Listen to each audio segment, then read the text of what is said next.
Well, hey guys, hello and welcome to नीति शिक्षा and this is Mihir Thakur and welcome back to the series of our Indian Constitution। और जैसा कि आप लोगों को पता है कि इस सीरीज के पिछले सेगमेंट में हम लोगों ने पार्ट 5 का आर्टिकल 52 से लेकर के आर्टिकल 62 तक जो है वो कवर कर लिया था, जो बात करता है हमारा प्रेसिडेंट ऑफ इंडिया के बारे में।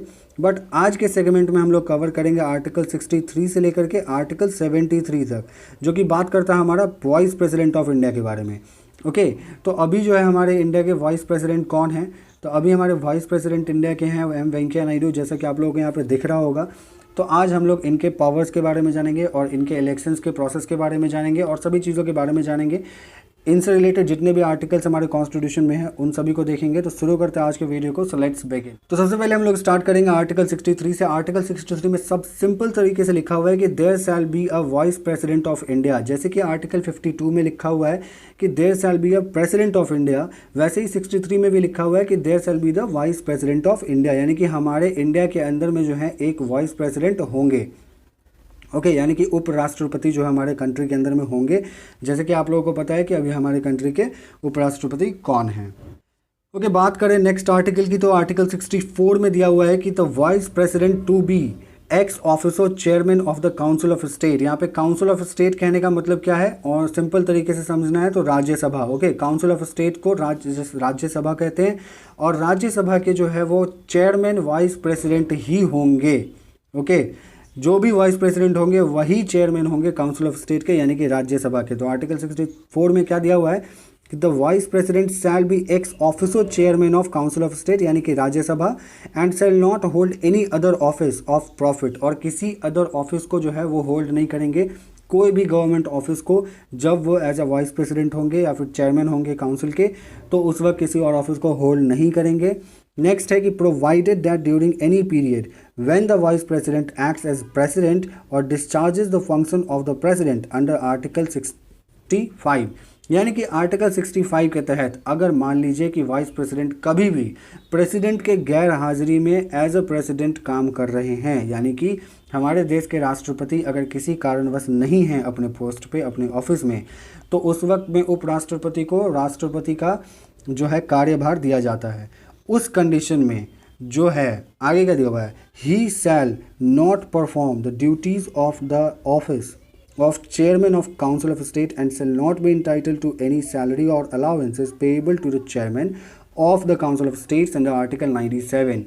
तो मतलब कि अगर वो एज अ प्रेसिडेंट काम कर रहे हैं तो उस वक्त वो काउंसिल ऑफ स्टेट के चेयरमैन नहीं होंगे और उस वक्त उनको काउंसिल ऑफ चेयरमैन को जो सैलरीज, जो अलाउंसेस, जो प्रिविलेज मिलती है, यानी कि राज्यसभा के जो चेयरमैन है उनको जो मिलती है वो उनको नहीं मिलेगी। उस वक्त उनको सारा जो पेंशन उनको सारा जो सैलरी और अलाउंसेस है वो मिलेगा प्रेसिडेंट वाला। ओके अगर वो प्रेसिडेंट के तौर पे काम कर रहे हैं तो प्रेसिडेंट वाला सैलरीज अलाउंसेस मिलेगा, बट अगर वो वाइस प्रेसिडेंट के तौर पे काम कर रहे हैं और उनको एज अ चेयरमैन है वो, तो उनको चेयरमैन वाला जो है सारा सैलरी एंड अलाउंसेस मिलेगा। नेक्स्ट आर्टिकल देखेंगे। ओके आर्टिकल 65 में बात करी गई है कि the vice president act as a president or to discharge his function during casual vacancies in the office or during the absence of the president। जैसे कि मैंने आपको अभी बताया कि 65 में तब वो होता है कि प्रेसिडेंट जो हैं अगर किसी कारणवश अपने सीट को वेकेंट करते हैं, चाहे वो रेजिग्नेशन हो, चाहे वो रिमूवल हो, चाहे वो उनका एनी कंडीशन में सडन डेथ हो जाता हो, या फिर उनके एक्सपायरी ऑफ द टर्म, यानी कि उनका टर्म पूरा हो जाने के बाद, इन सभी कंडीशन के बाद अगर उन्होंने अपना सीट वेकेंट किया है तो उस टाइम जो है एज अ प्रेसिडेंट जो है वो कार्यभार हमारे उपराष्ट्रपति यानी कि वाइस प्रेसिडेंट को दिया जाता है संभालने के लिए। ओके आर्टिकल 66 में बात करी गई है वाइस प्रेसिडेंट के इलेक्शन के बारे में कि वाइस प्रेसिडेंट का इलेक्शन कैसे होगा। तो इसमें सिंपल तरीके से दिया हुआ है कि जैसे कि प्रेसिडेंट का होता है, आपको जैसे मैंने पहले ही बताया कि सिंगल ट्रांसफरेबल वोटिंग सिस्टम के थ्रू जो है उनका होता है, जो कि सीक्रेट बैलेट बनाया जाता है एक, और उसके बाद जो है इन लोगों का इलेक्शन होता है। और अगर आपको जानना है इनके बारे में इलेक्शन के प्रोसेस को डिटेल्स में, तो उस पर मैं एक सेपरेट लेसन लेकर के आ जाऊँगा अगर मुझे कमेंट बॉक्स में आप लोग बताते हो तो।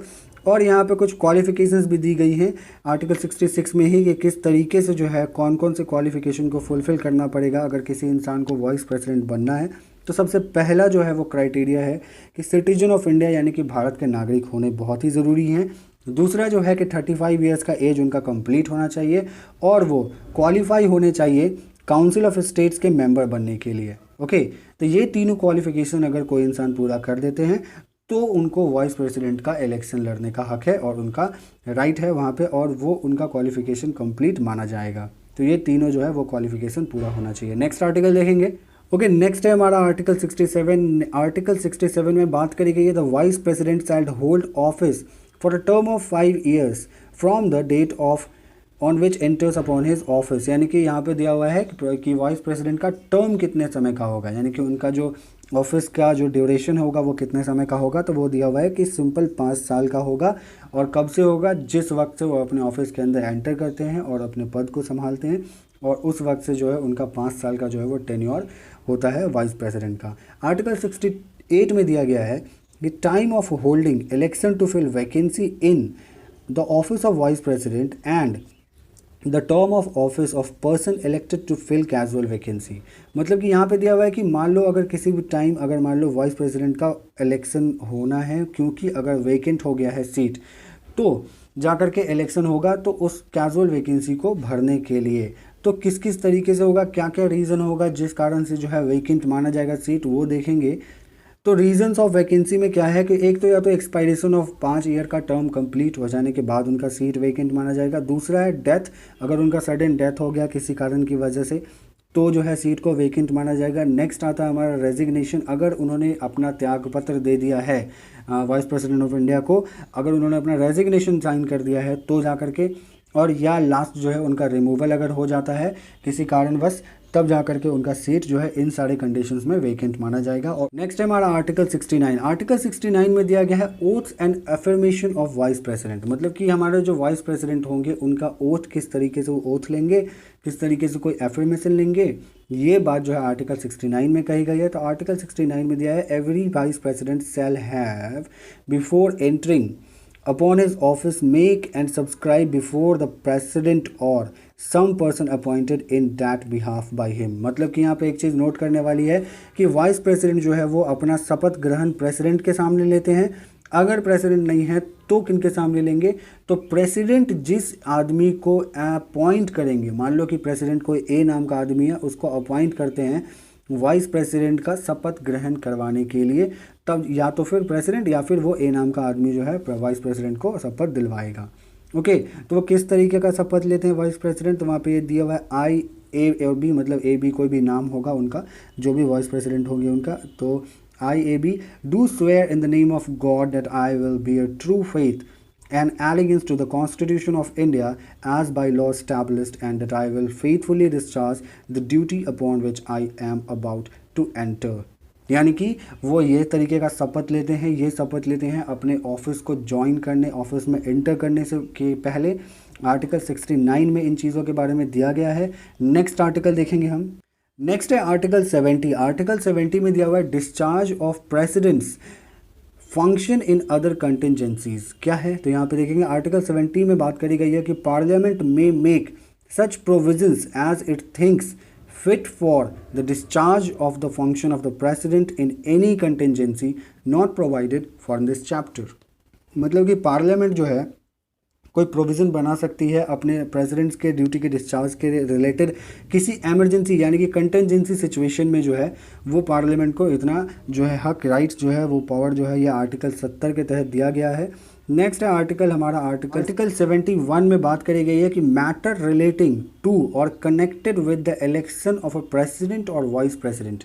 मतलब कि आर्टिकल 71 में ये बताया गया है कि अगर वाइस प्रेसिडेंट और प्रेसिडेंट के इलेक्शन से रिलेटेड कोई मैटर हो जाता है, फॉर एग्जांपल कोई डिस्प्यूट्स हो जा रहा है या कोई डाउट्स हो जा रहा है इलेक्शन होने के बाद, या इलेक्शन से रिलेटेड कोई क्वेश्चन जो है वो सरकार के माइंड में अगर आ रही है, तो उसका जो है वो किस तरीके से उस डिस्प्यूट्स को, उस डाउट से निकला जाएगा, उन सभी चीज़ों का जो है वो हल आर्टिकल 71 में दिया गया है।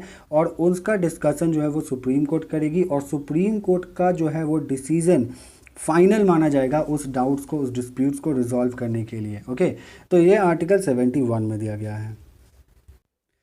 ओके, यहाँ पे सिंपल दिया हुआ है कि आर्टिकल 72 में भी कि power of president to grant pardons etcetera and to suspend remit और commute sentence in certain cases.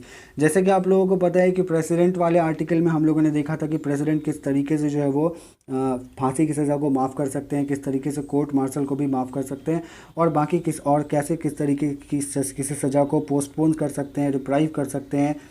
तो वैसे ही अगर वाइस प्रेसिडेंट अगर एज ए प्रेसिडेंट काम कर रहे हैं तो वो पावर्स जो है वो प्रेसिडेंट के वाइस प्रेसिडेंट के पास भी होंगी, बट ये पावर प्रेसिडेंट के कुर्सी यानी कि प्रेसिडेंट के पोस्ट के लिए है, ना ही कि वाइस प्रेसिडेंट इस तरीके का पावर को यूज़ कर सकते हैं। वो तभी कर सकते हैं जब vice president as a president काम कर रहे होंगे, तो ये पावर जो है वो प्रेसिडेंट के पद के लिए ही है। और नेक्स्ट है आर्टिकल 73 और लास्ट आर्टिकल है जो कि बात करता है extent of executive power of the union, यानी कि यूनियन का जो पावर होता है, जैसे कि मैंने कि पहले ही इस पार्ट के पहले वीडियो में ही बताया था कि executive power of the union यानी कि transaction of the business of the union की बात अगर हम करते हैं तो यहाँ पे क्या है कि आर्टिकल 73 जो है वो यूनियन के एग्जीक्यूटिव पावर को थोड़ा सा बढ़ा सकती है, और ये पावर जो है वो आर्टिकल 73 देता है कि यूनियन का जो पावर है वो थोड़ा सा एग्जीक्यूटिव पावर को बढ़ाया जा सके। तो फाइनली हम लोगों ने 73 तक आर्टिकल्स को कवर कर लिया है जो कि वाइस प्रेसिडेंट के से रिलेटेड सारे आर्टिकल्स हैं, और आई होप आप लोगों को सारे आर्टिकल समझ में आ गए होंगे। एंड अगर कोई क्वेरीज है तो आप मुझे कमेंट बॉक्स में कर सकते हैं, वहाँ मैं रिप्लाई ज़रूर दूंगा। और अगर वीडियो अच्छा लगा हो तो वीडियो को ज़रूर लाइक कर देना, शेयर कर देना और सब्सक्राइब कर देना और बेल आइकन को भी प्रेस कर देना। So see you in the next one, goodbye, take care.